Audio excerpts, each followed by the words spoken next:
1936 সালের 18 ফেব্রুয়ারি বুধবার পশ্চিমবঙ্গের হুগলি জেলা অধীনস্থ কামারপুকুরে মা চন্দ্রমণি দেবী ও পিতা ক্ষুদিরাম চট্টোপাধ্যায়ের ঘর আলোকিত করে জন্মগ্রহণ করেন শ্রী শ্রী রামকৃষ্ণদেব। শিশুর জন্মলাভের পর পিতা তার ভাগ্য বিচারের জন্য বিচক্ষণ পণ্ডিতগণের শরণাপন্ন হলেন। তারা সবাই খুব ভালো মতো বিশ্লেষণ করে জানালেন যে জাতক উচ্চ লগ্নে জন্মগ্রহণ করার জন্য ভবিষ্যতে এক ধর্মবিদ, মহামান্য, সর্বদা পুণ্য কর্মাদিতে আত্মমগ্ন, ভক্ত পরিবেষ্টিত এবং দেবগৃহে অবস্থানকারী ব্যক্তি হবেন। তিনি নারায়ণের অংশজাত সর্বজন পূজ্য হবেন।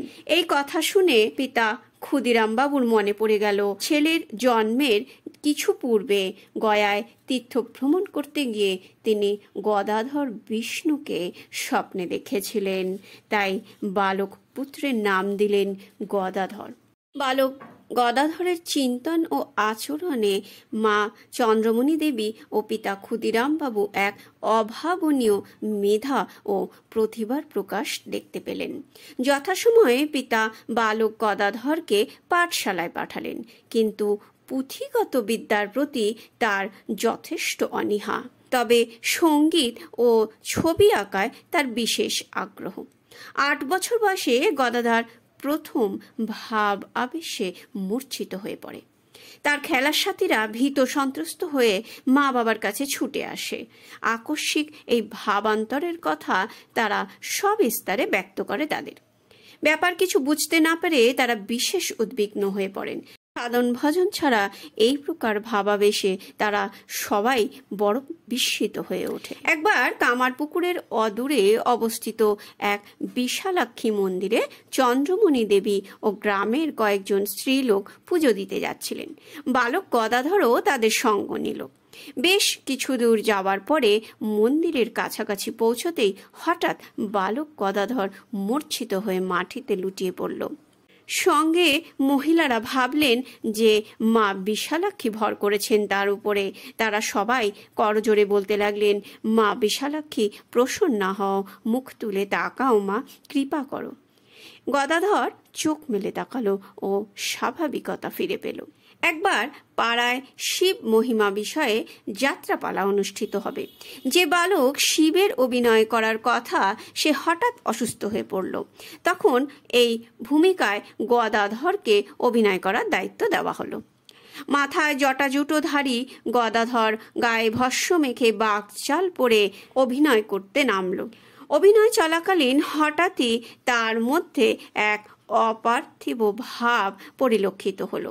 ব্যাপারটি দেখে দর্শকরা কিছু বুঝে ওঠার আগেই শিব বেশধারী গদাধর সংজ্ঞা হারিয়ে মঞ্চে লুটিয়ে পড়লেন। সন 1843 আশ্বিন মাসের বিজয়া দশমীর দিনে ক্ষুদিরাম বাবু দেহত্যাগ করলেন। 7 বছর বয়সে পিতৃবিয়োগের ঘটনায় গদাধর জাগতিক সুখ স্বাচ্ছন্দ্যের থেকে মনকে অপসারিত করে যেন অনেকটাই অন্তর্মুখী হয়ে উঠলেন। পিতা ক্ষুদিরাম বাবুর দেহাবসানের পরে চন্দ্রমণি দেবী পুত্রকন্যাদের নিয়ে অথৈ সাগরে পড়লেন। পিতার অভাবে বালক গদাধর অর্থ উপার্জনের জন্য এক নতুন পথ অবলম্বন করল। বাড়ির গা ঘেঁষেছিল পুরী ধামে যাওয়ার পথ। বহু তীর্থযাত্রী সাধু সন্ন্যাসী সেই পথ দিয়ে পুরী যেতেন।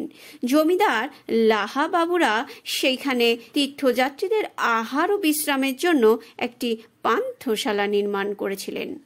সেখানেই তদারকির দায় বর্তালো বালক গদাধরের উপরে। ফলে সাধু সন্ন্যাসীদের সঙ্গে ঘনিষ্ঠভাবে মেলামেশা করার সুযোগ পেলেন তিনি। তার মধ্যে আধ্যাত্মিক চিন্তাধারা গোপনে দানা বাঁধতে শুরু করল। চন্দ্রমণি দেবী গদাধরের মানসিক ক্রম পরিবর্তনের আভাস পেয়ে মনে মনে শঙ্কিত হলেন। গদাধর 9 বছরে পা দিতে চলেছে। বড় ভাই রামকুমার তার উপনয়নের ব্যবস্থা করলেন। বালক গদাধরের মধ্যে আধ্যাত্মিক বিষয়ে জ্ঞান অল্প বয়স থেকেই প্রকাশ পেয়েছিল। একদিন জমিদার লাহাবাবুর বাড়িতে শ্রাদ্ধ উপলক্ষে খ্যাতনামা পণ্ডিতগণ এসেছেন। তারা শাস্ত্রের একটি বিষয় নিয়ে কিছুতেই একমত হতে পারছেন না। পাশে বালক গদাধর দাঁড়িয়ে অনেকক্ষণ তাদের মীমাংসা শুনছেন। তারপর এগিয়ে এসে বিনীত স্বরে বললেন, কিছু যদি মনে না করেন একটি কথা বলি। আপনারা যে বিষয়ে মীমাংসা করতে চাইছেন তার মীমাংসা কি এভাবে করা যায় না? তার নিজস্ব আধ্যাত্মিক ভাবটি তিনি সম্মুখ উপস্থিত করলেন। বালক গদাধরের কথায় পণ্ডিতগণ স্তম্ভিত হয়ে গেলেন। 17 বছর বয়সে গদাধর তার জ্যেষ্ঠ ভ্রাতা রামকুমারের সঙ্গে কলকাতায় এলেন। এদিকে রানী রাসমণি দেবী একদিন স্বপ্ন দেখলেন মা কালিকা তাকে বলছেন, ভাগীরথীর তীরে আমার মূর্তি প্রতিষ্ঠা করে পুজো ও ভোগের ব্যবস্থা করো, আমি তোর কাছ থেকে নিত্য পুজো গ্রহণ করব। এই স্বপ্নাদেশ পেয়ে রানী রাসমণি দেবী 1847 সালে ভাগীরথীর পূর্ব তীরে দক্ষিণেশ্বর নামক স্থানে বৃহৎ মন্দির এবং তৎসংলগ্ন মনোরম একটি উদ্যান নির্মাণ করলেন। 1855 সালের 31 মে বৃহস্পতিবার স্নানযাত্রার দিন মন্দির প্রতিষ্ঠার দিন ধার্য করা হলো।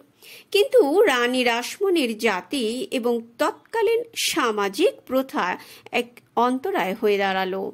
শেষ পর্যন্ত শাস্ত্র নিয়ম রক্ষার্থে রানী রাসমণি দেবী তার সম্পত্তি সহ উক্ত দেবালয় গুরুবংশীয়গণ ব্রাহ্মণকে দান করলেন। কিন্তু তারপরেও দেখা দিল আর এক সমস্যা। কোনো পণ্ডিত ব্রাহ্মণ দেবালয়ের পূজারী হিসেবে বহাল হতে সম্মত হলেন না। অন্য কোনো উপায় না দেখে ঝামাপুকুর টোলে শ্রী রামকুমারের শরণাপন্ন হলেন রানী রাসমণি দেবী। তখন থেকেই এই দক্ষিণেশ্বর মন্দিরে প্রধান পুরোহিত নিযুক্ত হলেন শ্রী রামকুমার এবং সঙ্গে এলেন গদাধর। মন্দির সংলগ্ন গৃহেই তারা বসবাস করতেন। গদাধরকে দেখে রানী রাসমণির জামাতা মথুর বাবুর ভারী ভালো লাগলো। তিনি মায়ের বেশকারী রূপে তাকে নিযুক্ত করলেন। গদাধরের বয়স তখন প্রায় 20 বছর। কিছুদিন আগেই রামকুমারের ভাগ্নে হৃদয় মুখোপাধ্যায় দক্ষিণেশ্বরে এসে বসবাস শুরু করেছেন। মথুরবাবু তাকেও রামকুমার ও গদাধরের সাহায্যকারী রূপে নিযুক্ত করেন। কেউ কেউ বলেন গদাধরের শ্রী রামকৃষ্ণ নাম মথুরবাবুর দেওয়া, আবার অন্য কেউ বলেন শ্রীমৎ স্বামী তোতাপুরী দীক্ষা দান করার পরে তাকে রামকৃষ্ণ নামে অলঙ্কৃত করেন। শ্রী রামকৃষ্ণদেব প্রবীণ শক্তি সাধক শ্রী কেনারাম ভট্টাচার্যের কাছ থেকে শক্তি মন্ত্রে দীক্ষা গ্রহণ করেছিলেন। রামকুমার বাবুর দেহাবসানের পরে শ্রী রামকৃষ্ণদেবের উপর পড়ল ভবতারিণী পুজোর দায়িত্ব, আর ভাগ্নের হৃদয় রাধা গোবিন্দ মন্দিরের পূজারী হলেন। রামকৃষ্ণদেব খুব নিষ্ঠার সঙ্গেই পুজো সম্পন্ন করতে লাগলেন। সন্ধ্যা আরতি সেরে মন্দিরের দ্বার বন্ধ করে তিনি পাশের জঙ্গলে পঞ্চবটিতে চলে যেতেন ধ্যানমগ্ন হতে। ব্যাপারটি হৃদয়ের কাছে গোপন ছিল না। কিছুদিন যাবৎ সে লক্ষ্য করেছে মন্দিরের দ্বার বন্ধ হওয়ার পর মামা কোথায় যেন অদৃশ্য হয়ে যান। এবার সে ব্যাপারটি লক্ষ্য করতে শুরু করলেন। খুঁজতে খুঁজতে একদিন তিনি চমকে দেখলেন মামা পৈতে কাপড় সব ফেলে দিয়ে পঞ্চবটির জঙ্গলে ধ্যানমগ্ন। রামকৃষ্ণদেবের কোনো হুঁশ নেই। ধ্যানস্থ অবস্থায় বসে আছেন তিনি। বারবার ডাকাডাকি করাতে তিনি চোখ মেলে তাকালেন। জিজ্ঞাসু দৃষ্টি মেলে বালকের মতো ফ্যাল ফ্যাল করে দেখতে লাগলেন ভাগ্নে হৃদেকে। হৃদে এবার কণ্ঠস্বরে উষ্মা প্রকাশ করে বললেন, পৈতে কাপড় সবকিছু ফেলে দিয়ে এভাবে কেন বসে আছো এখানে? মুচকি হেসে রামকৃষ্ণদেব বললেন, এসবে তুই কি জানিস রে? এভাবেই যে পাপমুক্ত হতে হয়। লজ্জা, ভয়, ঘৃণা, মান, অভিমান আর জাতের বড়াই সব কিছু ছুঁড়ে ফেলে দিয়ে আকুল হয়ে মাকে ডাকছি। ধ্যান শেষ হয়ে গেলে আবার সব পড়ে নেবক্ষণ। হৃদে রাগে গম গম করতে করতে নিজের ঘরে ফিরে এলো। রামকৃষ্ণদেব এভাবে প্রতিদিন গভীর রাত্রে পঞ্চবটির ধারে সেই জঙ্গলে ঘন্টার পর ঘন্টা ধ্যানমগ্ন অবস্থায় কাটান। কেঁদে আকুল হন, মা দেখা দে, মা দেখা দে, তুই রামপ্রসাদকে দেখা দিয়েছিস, তুই আমায় কেন দেখা দিবি না? আমি ধন মান সুখ ঐশ্বর্য কিছুই চাই নে, কেবল তোকে চাই মা, দেখা দে। একদিন তিনি ধ্যান অবস্থা থেকে উঠে উন্মাদের মতো আসন ছেড়ে কালী মন্দিরের দিকে ছুটতে লাগলেন। উদ্দেশ্য মন্দিরের দেয়ালে ঝুলন্ত খড়গ নিয়ে নিজের জীবন নাশ করবেন। ছুটতে ছুটতে তিনি চলেছেন মায়ের মন্দিরের দিকে। অতর্কিতে জগন্মাতার দিব্য মূর্তি দর্শন করে তিনি শঙ্কা হারিয়ে মাটিতে লুটিয়ে পড়লেন। প্রথমবার জগন্মাতার দিব্য দর্শন লাভ করার পর রামকৃষ্ণদেবের মধ্যে চিন্ময়ী মূর্তিকে অবাধে দর্শনের ইচ্ছা আরও প্রবল হলো। মাকে সর্বদা কাছে কাছে পাশে পাশে পাবার জন্য দেখা গেল তার প্রচণ্ড আকুলতা। কেঁদে আকুল হয়ে অবুঝ বালকের মতন তিনি কেবল বলতেন, দেখা দে মা, দেখা দে। আবার মায়ের বরাভয় চিন্ময়ী মূর্তি হাসি মুখে তার সামনে এসে দাঁড়াতো। সে মূর্তি হাসতো, কথা বলতো, তার সঙ্গে একেবারে স্নেহময়ী মা ও বালক সন্তানের মতোই সম্পর্ক রাখত। এবার থেকে শ্রীরামকৃষ্ণের মধ্যে অভাবনীয় পরিবর্তন লক্ষিত হলো। পূজারীর গাম্ভীর্য, বিধিনিষেধ মেনে চলা এসব আর তার পক্ষে সম্ভব হলো না। অবোধ বালকের মতো মায়ের ওপর মান অভিমান আবদার এসব তার চলতে থাকলো। কখনো মায়ের মূর্তির সামনে দাঁড়িয়ে মুখে সন্দেশ গুজিয়ে দিয়ে বলতেন, মা খা মা। আবার কখনো নৈবেদ্য মাকে নিবেদন করে নিজেই ভক্ষণ করে নিতেন। আবার এমনও দেখা গেছে মায়ের নাকের কাছে হাত দিয়ে পরীক্ষা করছেন নিঃশ্বাস বইছে কিনা। গভীর রাত্রে মাকে ছাদের ওপর ঘুঙুর পায়ে হাঁটাহাঁটি করতেও শুনেছেন তিনি। ত্রস্ত পায়ে সিঁড়ি বেয়ে উপরে গিয়ে দেখেন মা আলুথালু এলোকে এসে দাঁড়িয়ে মিটমিট করে হাসছেন। এমন করে মা ছেলের লুকোচুরি খেলা চলতে থাকলো। একদিন হৃদে হঠাৎ ঘরে ঢুকে দেখছেন ঠাকুর মায়ের বেদির ওপরে উঠে দাঁড়িয়ে চিবুক ধরে মাকে আদর করছেন। আবার কোনোদিন বা বেড়াল ঘরে ঢুকলে তার মুখের সামনে সন্দেশ দিয়ে বলতেন, মা খাবি? এমনকি ভোগের অন্ন বেড়ালের সামনে ছড়িয়ে দিয়ে বলেন, নে বেটি খা, পেট ভরে খা। ঠাকুরের এরকম আকস্মিক ভাবান্তরের কথা কেবলমাত্র ভাগ্নের হৃদয়েই নয়, খাজাঞ্চি প্রমুখ অন্যান্য সকল কর্মচারীর মধ্যে জানাজানি হয়ে গেল। ব্যাস, আর দেরি নয়, খবরটি কানাকান পৌঁছে গেল মথুরবাবুর কাছে। মথুরবাবু একদিন আড়াল থেকে ঠাকুরের কাণ্ড কারখানা লক্ষ্য করলেন এবং এক অবর্ণনীয় দিব্য আবেশ অনুভব করলেন। তিনি সকলকে বলে দিলেন, ভট্টাচার্য মশাই জগন্মাতার কৃপালাভে ধন্য হয়েছেন। তিনি যেভাবে পুজো করছেন সেভাবেই করুন, তাকে যেন কোনো প্রকার বাধা না দেওয়া হয়।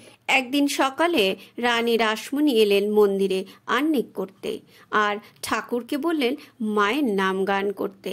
ঠাকুর ধরলেন রামপ্রসাদী সঙ্গীত, আর রানী রাসমণি আহ্নিক করতে থাকলেন। এক সময় ঠাকুর গান থামিয়ে হঠাৎ রানীর গালে এক থাপ্পড় মেরে চেঁচিয়ে বললেন, সর্বক্ষণ কেবল ওই ভাবনা, এখানে এসেও ওই একই চিন্তা।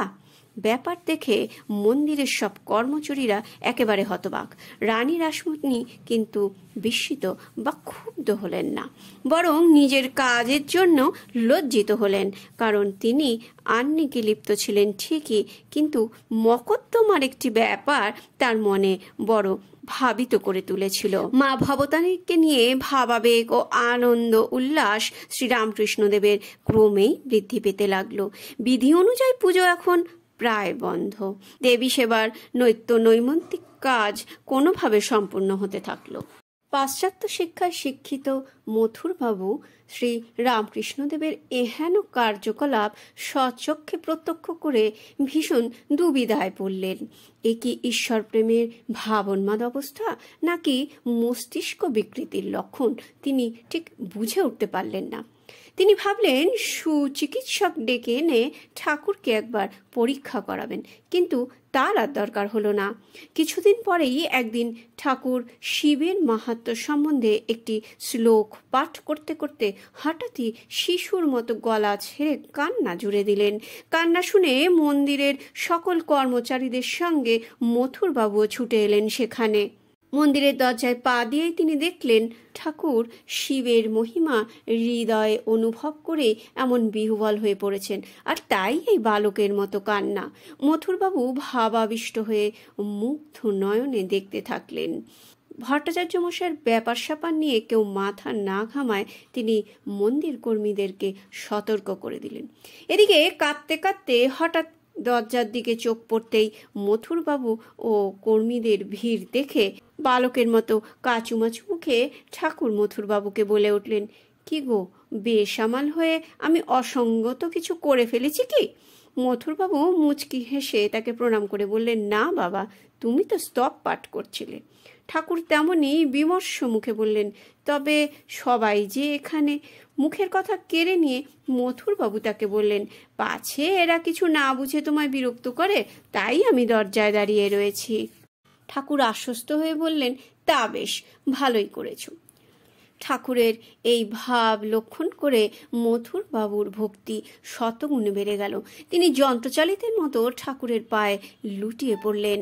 ঠাকুর স্তম্ভিত হয়ে বললেন, আরে তুমি এটা কি করছো? তুমি রানীর জামাই। মন্দিরের কর্মচারীদের দেখিয়ে বললেন, হ্যাঁ গা, লোকে তোমায় এমন করতে দেখলে কি বলবে? স্থির হও, ওঠো। মথুরবাবু চোখ মুছতে মুছতে বললেন, বাবা, তুমি কাঁদছো, হাসছো, গাইছো, আর আমি স্পষ্ট দেখলুম এ তুমি সে তুমি নও, আনন্দময়ী মা।